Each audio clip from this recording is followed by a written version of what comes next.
Dear students, very good morning. तो आपका जो इकोनॉमिक्स में जो आपका सेकेंड चैप्टर था भारतीय अर्थव्यवस्था के क्षेत्र, वो आपका कल समाप्त हुआ था और आज हम आपके लिए एक नया चैप्टर लेकर के आए हैं। इसके अगले वाला चैप्टर नंबर 3 मुद्रा और साख। ठीक है स्टूडेंट्स, तो मुद्रा क्या है? आप जानते हो कि मुद्रा वह माध्यम है जिसके द्वारा हम वस्तुओं और सेवाओं का लेन देन करते हैं। अर्थात मुद्रा दे करके हम वस्तुओं को प्राप्त करते हैं और सेवाओं को प्राप्त करते हैं।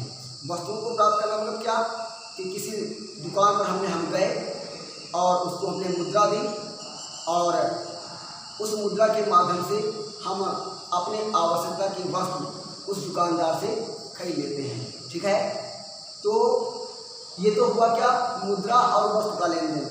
वस्तु और मुद्रा जो है वो सेवाओं के आदान प्रदान, सेवाओं के लेन देन का भी माध्यम होती है।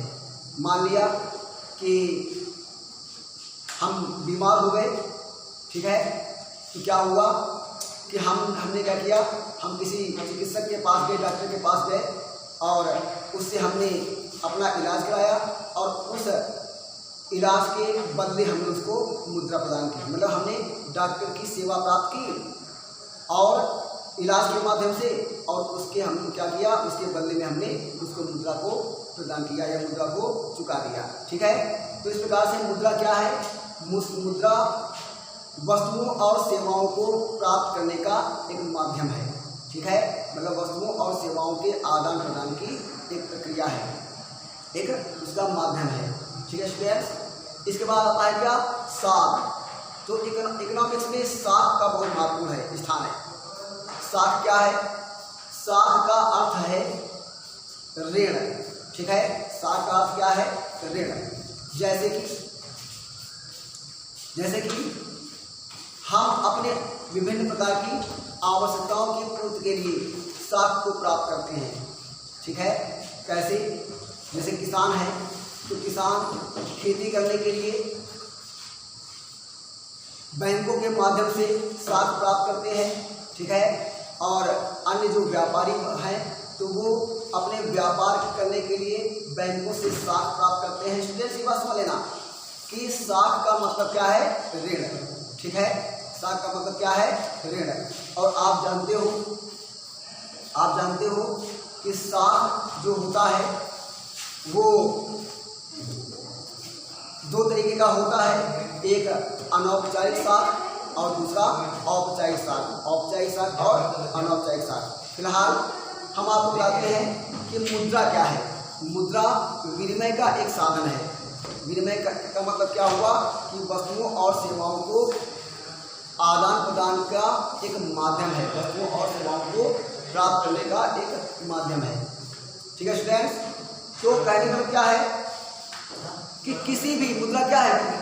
मुद्रा विनिमय का एक माध्यम है कि किसी भी अर्थव्यवस्था में मुद्रा की बहुत ही महत्वपूर्ण भूमिका होती है। कैसी महत्वपूर्ण भूमिका होती है कि मुद्रा विनिमय का एक महत्वपूर्ण साधन है। मतलब वस्तुओं के आदान प्रदान का, वस्तुओं को प्राप्त करने का एक बहुत ही महत्वपूर्ण साधन है। और मुद्रा के माध्यम से हम वस्तुओं और सेवाओं का क्रय विक्रय कर सकते हैं। क्रय विक्रय मतलब क्या? खरीद और बेचना, खरीद सकते हैं और बेच सकते हैं मुद्रा के माध्यम से। ठीक है, मुद्रा विनिमय का सबसे एक सरलतम साधन है। आप जानते हो कि प्राचीन आर्थिक व्यवस्था में वस्तु विनिमय का प्रचलन था।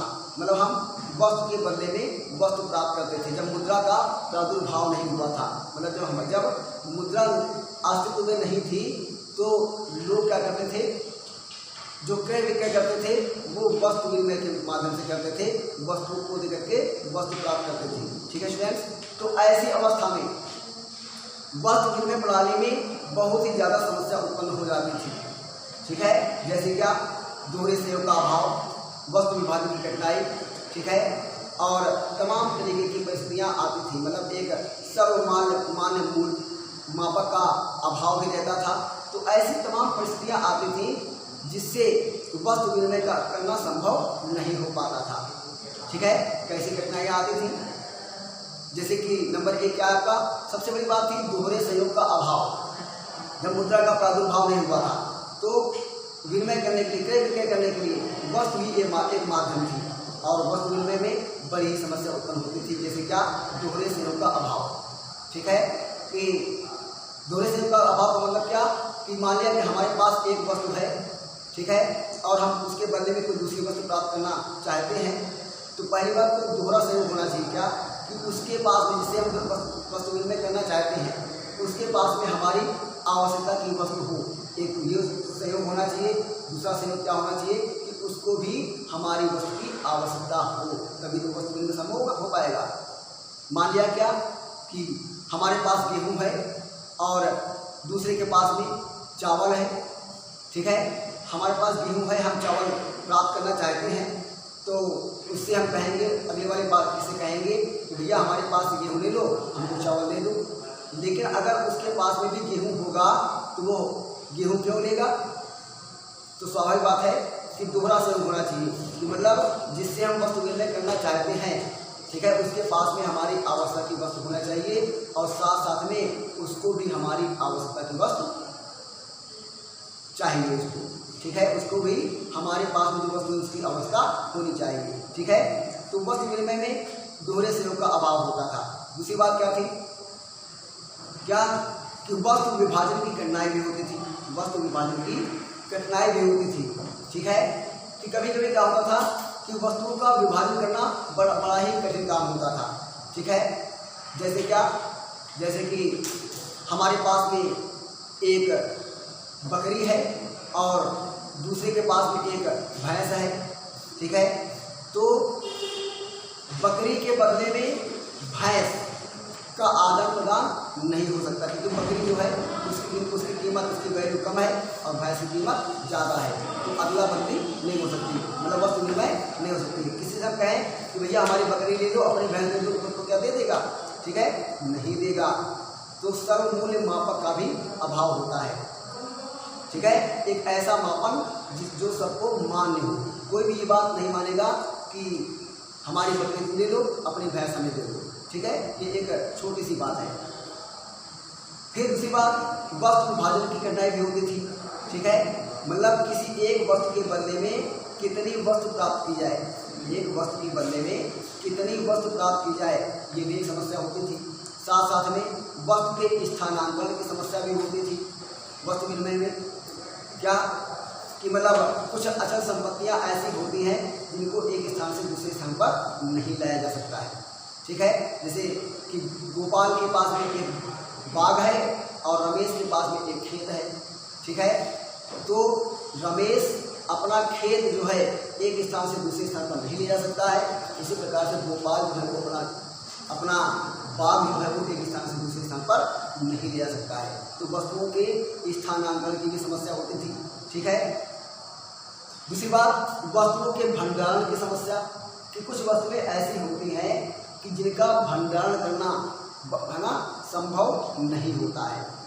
स्टूडेंट्स क्या कह रहे हैं हमें कि कुछ वस्तुएं ऐसी होती हैं जिनका भंडारण करना असंभव होता है। जैसे कि आप गेहूं का, धान का, चने का, ऐसी वस्तुओं का आप भंडारण कर सकते हो, ऐसी वस्तुओं का आप भंडारण कर सकते हो, लेकिन कुछ ऐसी चीज़ें होती हैं जिनका भंडारण करना कठिन होता है। ठीक है, जैसे मान लिया क्या कि 60 रुपये किलो, मान लिया कि 20 रुपये किलो गेहूं मिल रहा है, तो आपने क्या किया, मुद्रा के माध्यम से, धन के माध्यम से आपने गेहूं खरीद लिया और उसको अपने घर में भंडार कर लिया, उसका घर में इकट्ठा कर लिया। लेकिन आप मान लिया आपने 5 कुंटल गेहूं जो है आपने अपने घर में भंडार कर लिया, लेकिन आप 5 कुंटल सब्जी अपने घर में भंडार करके नहीं रख सकते क्योंकि सब्जियां जो है क्या होगा, थोड़े दिन के बाद में खराब हो जाएंगी। तो ऐसे वस्तुओं को आप भंडारण नहीं कर सकते। तो ऐसी तमाम समस्या आती थी। ठीक है, वस्तु विनिमय की ये तमाम समस्याएं आती थी जिससे कि हाँ वस्तु विनिमय जो है वो बड़ा ही कठिन हो जाता था। लेकिन मुद्रा के आगमन से ये हमारी सारी समस्याएं समाप्त हो चुकी हैं। हम मुद्रा को दे सकते हैं और तुरंत ही अपनी आवश्यकता की वस्तु को प्राप्त कर सकते हैं। तो मुद्रा इस प्रकार से वस्तु विनिमय की सही समस्या को मुद्रा ने समाप्त कर दिया है और क्रय विक्रय का एक महत्वपूर्ण साधन बन गया है। ठीक है स्टूडेंट्स, इसके बाद आता है क्या, अब मुद्रा के कुछ आधुनिक रूप हैं। मुद्रा के आधुनिक रूप हैं, क्या है मुद्रा के आधुनिक रूप, क्या है, करेंसी, जिसे आप लोग नोट के रूप में यूज करते हो। ठीक है, जैसे मैं आपको दिखा दूँ। ठीक है, ये आपका 50 रुपए का नोट है, तो ये जो नोट है ये है करेंसी। क्या है ये करेंसी है। ठीक है, और इसके माध्यम से, इस मुद्रा के माध्यम से हम 50 रुपए की, 50 नोट है, 50 रुपए की वैल्यू की कोई भी चीज़ को दुकान से हम तुरंत ही प्राप्त कर सकते हैं। और सोचो अगर ये ना होता और हमारे पास में गेहूँ होता इसके बदले में, तो हम एक ऐसा आदमी ढूंढते जिसको हमारे गेहूँ की आवश्यकता हो और उसके पास में हमारी आवश्यकता की वस्तु हो। ठीक है, तो क्या है, ये मुद्रा के आधुनिक रूप है, क्या, करेंसी और साथ साथ में बैंकों में निक्षेप। ये मुद्रा के आधुनिक रूप हैं। करेंसी आप जानते हो क्या है कि मुद्रा के आधुनिक रूप में करेंसी का प्रमुख स्थान है। ठीक है, जिसमें कागज के नोट, आपने देखा ये क्या है, करेंसी है। इसमें कागज के नोट और सिक्के शामिल होते हैं। ठीक है स्टूडेंट्स, करेंसी में क्या शामिल होता है, कागज के नोट और सिक्के शामिल होते हैं। कागज के नोट और सिक्के करेंसी कहलाते हैं। ठीक है, और भाग में रिजर्व बैंक है, जो है आपका भाग में जो भारतीय रिजर्व बैंक है।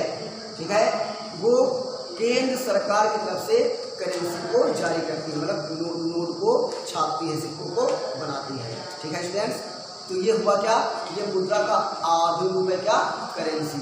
इसके बाद आता है क्या आपका बैंकों में निक्षेप। ठीक है, तो ये भी बैंकों में निक्षेप जो है ये भी आधुनिक मुद्रा का एक प्रमुख साधन है।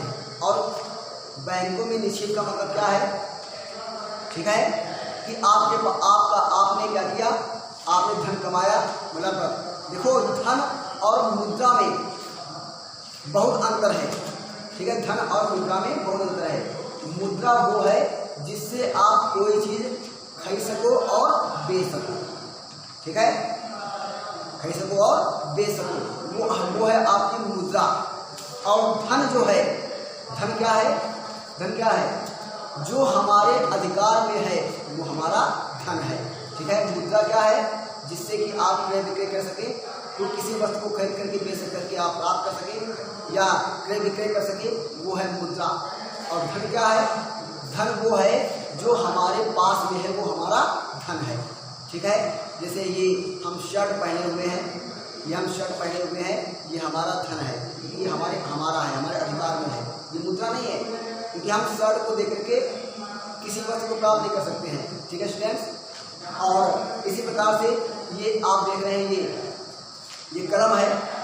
ठीक है, तो ये कलम जो है वो मुद्रा नहीं है, ये कलम धन है। ठीक है, क्योंकि ये हमारे अधिकार में है। मतलब ये बात ये है कि जो भी चीज़ हमारे अधिकार में है, जो चीज़ हमारी अपनी है, वो हमारा धन है। ठीक है, लेकिन मुद्रा वो केवल पत्र मुद्रा और बैंकों में निक्षेप, यही दो चीज़ें जो है वो मुद्रा का काम करती हैं। तो आपने मुद्रा को पढ़ा कि कागज़ पर छपे हुए जो नोट हैं और जो सिक्के हैं, जिनसे हम क्रय विक्रय कर सकते हैं, कुछ खरीद बेच सकते हैं, वो हमारी है मुद्रा। और बैंकों में निक्षेप क्या है, कि जब हम अपने आवश्यकता से अधिक धन को, मुद्रा को, जब हम अपने आवश्यकता से अधिक धन को बैंकों में जमा कर देते हैं। स्टूडेंट्स, जब हम अपनी आवश्यकता से अधिक धन को बैंकों में जमा कर देते हैं, तो वो बैंकों में जमा हुआ धन वो क्या है, वो बैंकों में निक्षेप है। ठीक है, जिसको हम अपनी आवश्यकता के अनुसार आवश्यकता पड़ने पर बैंक से प्राप्त कर लेते हैं। ठीक है, बैंक से निकाल लेते हैं। जैसे मान लिया कि आपके पास में 50,000 रुपये हैं और आपको आवश्यकता है केवल 20,000 रुपये की, तो आपके पास में ज़्यादा मात्रा में कितना धन है, जो आपका एक्स्ट्रा धन है, जो आपके पास आवश्यकता से अधिक धन है, वो है आपका 30,000। तो आपने क्या किया, 30,000 रुपये आपने क्या किया, बैंक में जमा कर दिया और अपने आवश्यकता के लिए 20,000 रुपये आपने अपने पास रख लिए, खर्च के लिए अपने पास रख लिए। तो जो बैंक में आपने 30,000 रुपये जमा कर दिए हैं वो क्या है, वो बैंकों में जमा आपका निक्षेप है। ठीक है स्टूडेंट्स, जो कि आप अपने आवश्यकता के अनुसार आप प्राप्त कर लेते हो। ठीक है, अब ठीक है, जो आप अपना धन स्टूडेंट्स, जो आप अपना धन बैंकों में निक्षेप के रूप में जमा कर देते हो, बैंकों में निक्षेपित कर देते हो, मतलब जमा कर देते हो। ठीक है, तो वो जमा धन बैंक जो है वो साख के रूप में प्रयोग करता है। ठीक है, वो जमा धन बैंक जो है वो कैसे प्रयोग करता है, साख के रूप में। हमने अभी बताया आपको कि साख का मतलब क्या है, ऋण। साख का मतलब क्या है, ऋण। तो आपने जो अपना अतिरिक्त धन बैंकों में जमा किया है, ठीक है, मतलब जो आपने आवश्यकता से अधिक जो आपके पास धन था, जो आपने बैंकों में जमा कर दिया है, तो बैंक जो है वो उस धन को साख के रूप में प्रयोग करती है। मतलब वो धन जो है बैंक लोगों को साख देती है, मतलब लोगों को ऋण देती है। ठीक है, तो बैंकों का यही काम है, क्या, निक्षेपित धन को जमा करना और उस धन को साख के रूप में प्रयोग करना। ठीक है, बैंक का यही मुख्य काम होता है। फिर से आप जान लीजिए, बैंक का मुख्य काम क्या है कि निक्षेपित धन को प्राप्त करना, मतलब लोगों के अतिरिक्त धन को अपने पास में जमा करना और उस धन को लोगों को ऋण के रूप में प्रदान करना, मतलब साख के रूप में प्रयोग करना। ठीक है स्टूडेंट्स, चलिए आइए देखते हैं क्या लिखा है कि बैंकों की ऋण संबंधी गतिविधियां, कि बैंक जो है वो मुद्रा को साख के रूप में कैसे प्रयोग करता है। साख का मतलब क्या है, ऋण। ठीक है, मतलब जब बैंकें जो हैं वो किसी को आवश्यकता के लिए, बैंकें जो हैं जब किसी को उसकी आवश्यकता के लिए उसे ऋण प्रदान करती हैं, तो वही ऋण जो है वो साख कहलाता है। ठीक है, तो इस प्रकार से आप जानते हैं कि अब देखिए कि साख की विभिन्न स्थितियां होती हैं। साख की मतलब ऋण की विभिन्न प्रकार की स्थितियां होती हैं। क्या है कि बैंकें जो है वो आर्थिक गतिविधियों में साख अथवा ऋण की महत्वपूर्ण भूमिका होती है। ठीक है, आर्थिक गतिविधियों में साख अथवा ऋण की बहुत ही महत्वपूर्ण भूमिका होती है स्टूडेंट्स। ठीक है, तो साख उत्पादन के लिए कार्यशील पूंजी की आवश्यकता होती है। स्वाभाविक बात है कि जब आदमी काम करेगा तभी तो धन कमाएगा। जब आदमी काम नहीं करेगा तो उसके पास में धन कहाँ से आएगा, नहीं आएगा। तो जब आदमी काम करेगा उसको मुद्रा प्राप्त होगी, उसको पूंजी प्राप्त होगी, तभी तो वो अपनी अतिरिक्त पूंजी, अपनी अतिरिक्त मुद्रा जो है वो बैंकों में जमा करेगा, है कि बात। तो इस प्रकार से साख के निर्माण के लिए, साख की निर्माण के लिए कार्यशील पूंजी की बहुत ज़्यादा आवश्यकता होती है। ठीक है स्टूडेंट्स, अच्छा इसके बाद कह रहा है क्या कि ग्रामीण क्षेत्रों में जो किसान होते हैं वो अपने फसल के लिए साख लेते हैं, मतलब फसल के लिए ऋण लेते हैं। ग्रामीण क्षेत्रों में जो किसान वर्ग है वो अपनी फसल उगाने के लिए, अपनी फसल के लिए, अपने कृषि कार्य के लिए विभिन्न तरीके से बैंकों से साख प्राप्त करते हैं। बैंकों और ये अर्थ नहीं है कि साख जो है वो केवल बैंक ही प्रदान करती हैं, ऐसा नहीं है। तो साख प्राप्त करने के अनेक साधन हैं, जैसे बैंक है, साहूकार है, महाजन है। ठीक है, तमाम तरीके से लोग जो है वो साख को प्राप्त करते हैं और ऋण को प्राप्त करते हैं। ठीक है, तो ग्रामीण क्षेत्रों में साख का जो सबसे प्रमुख साधन है वो क्या है, बैंक। ठीक है, क्योंकि किसान जो वो अपनी फसल के लिए विभिन्न आवश्यकताओं के लिए बैंकों से साख प्राप्त करते हैं और विभिन्न स्रोतों से भी साख या ऋण प्राप्त करते हैं। ठीक है, इसके बाद क्या कर रहा है कि कभी कभी ऐसा होता है कि फसल के बर्बाद हो जाने पर जो किसान होते हैं वो कर्ज में डूब जाते हैं और जिससे साख अथवा ऋण बढ़ता है उनका। ठीक है, तमाम स्थितियाँ ऐसी आ जाती हैं कि किसान ने क्या किया, फसल बोने के लिए बैंक से साख लिया या किसी साहूकार से साख लिया या ऋण प्राप्त किया, और क्या हुआ, बाढ़ के माध्यम से या अन्य तूफानी हवाओं आदि के माध्यम से उसकी फसल नष्ट हो गई। तो क्या होता है, ऐसा किसान जो है वो उस पर साख बढ़ता जाता है, मतलब ऋण जो है वो कर्जदार हो जाएगा, फसल उसकी बर्बाद हो गई, तो वो अपने कर्ज को चुका नहीं पाता है। लेकिन जो कर्ज देने वाला जो होता है, जो साख प्रदान करने वाला होता है, वो तो अपना कर्ज वापस लेगा ही लेगा। तो इससे क्या होता है, किसान चुका नहीं पाता है तो साख बढ़ता जाता है और अर्थात ऋण जो है इस किसान पर बढ़ता जाता है। ठीक है, तमाम तरीके की स्थितियाँ ऐसी आ जाती हैं कि जब किसान वर्ग अपने साख को वापस नहीं कर पाता, ऋण को वापस नहीं कर पाता है, तो वो आत्महत्या जैसा कदम भी उठा लेता है। आप जानते हो अपने देश के किसान जो है ना, आप सुनते होंगे महाराष्ट्र में इतने किसान ने आत्महत्या कर ली, ठीक है, या पूरे देश में कई स्थानों पर कहीं स्थानों पर आपने पढ़ा होगा अखबारों में कि वहाँ पर उस किसान ने आत्महत्या कर ली। तो कारण ये होता है कि वो साख को वापस नहीं कर पाता, ऋण को वापस नहीं कर पाता है और आत्महत्या आदि जैसे कदम उठाने के लिए वो मजबूर हो जाता है। ठीक है, अब देखिए कि ऋण की शर्तें क्या हैं। भाई साख या ऋण की शर्तें क्या हैं, कि शर्तें क्या हैं, ब्याज दर। ठीक है, सबसे पहली बात क्या है कि ऋण को प्राप्त करने के लिए, साख को प्राप्त करने के लिए ब्याज दर जो है वो सबसे इम्पोर्टेंट, सबसे महत्वपूर्ण कंडीशन होती है, सबसे महत्वपूर्ण शर्त होती है कि जब हम किसी साहूकार से या बैंक से साख प्राप्त करते हैं, ऋण प्राप्त करते हैं, तो एक निश्चित ब्याज दर निर्धारित की जाती है कि भैया हम तुमको धन तो देंगे लेकिन 10% की ब्याज दर पर देंगे, 5% ब्याज दर पर देंगे या 5% ब्याज दर पर देंगे, 15% ब्याज दर पर देंगे। ठीक है, तो एक ब्याज दर का निर्धारण आवश्यक है, जिससे पता चलता है कि हमें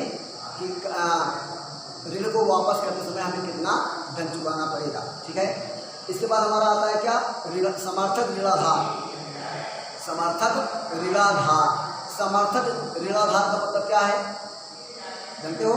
समर्थक ऋणाधार का मतलब है कि ऋण के बदले में, ऋण प्राप्त करने के बदले में ऋणदाता को जो हम सिक्योरिटी के तौर पर या कह सकते हैं क्या, गिरवी के तौर पर जो हम प्राप्त उसे देते हैं, जो हम देते हैं वो है समर्थक ऋणाधार।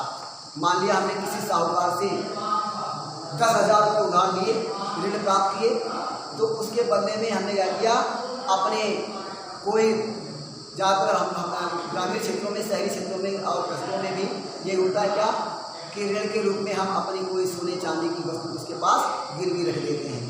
ठीक है, तो वो गिरवी रखी हुई चीज़ क्या है, समर्थक ऋणाधार, जिसके बदले में हम ऋण प्राप्त करते हैं। ठीक है स्टूडेंट्स, तो ऋण प्राप्त करने के लिए जो हम आधार बनाते हैं, जिसको हम आधार बनाते हैं, वो है हमारा समर्थक ऋणाधार। ठीक है, इसके बाद हमारा आता है क्या, आवश्यक कागजात। ठीक है, आवश्यक कागजात मतलब क्या कि साख प्राप्त करते समय, ऋण को प्राप्त करते समय आवश्यक कागजात की भी आवश्यकता होती है। ठीक है, जिस कागज पर लिखा होता है कि फलाने ने इतना धन उधार लिया है, इतने % ब्याज पर लिया है, ये सब आदि चीज़ों का उसमें वर्णन होता है। ठीक है, तो क्या है, वो आवश्यक कागजात है। इसके बाद भुगतान के तरीकों का निर्धारण। ठीक है, कि जो ऋणी है, जिसने ऋण प्राप्त किया है, जिसने उधार लिया, जिसने ऋण उधार लिया है, तो वो किस तरीके से भुगतान करेगा।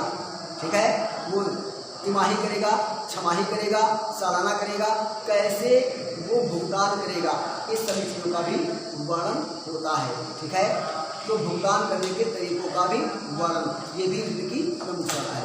ठीक है, इसके बाद आपका आता है क्या, तो इस प्रकार से ये समस्त जो कंडीशंस हैं, ये समस्त शर्तें जो हैं वो ऋण का आधार है या ऋण की प्रमुख शर्तें हैं। ठीक है, इसके बाद क्या कह रहा है कि भारत में साख के प्रकार, भारत में साख के या ऋण के प्रकार। ठीक है, जैसे क्या, अब देखिए भारत में साख प्रदान करने के या ऋण प्रदान करने के 2 तरीके हैं।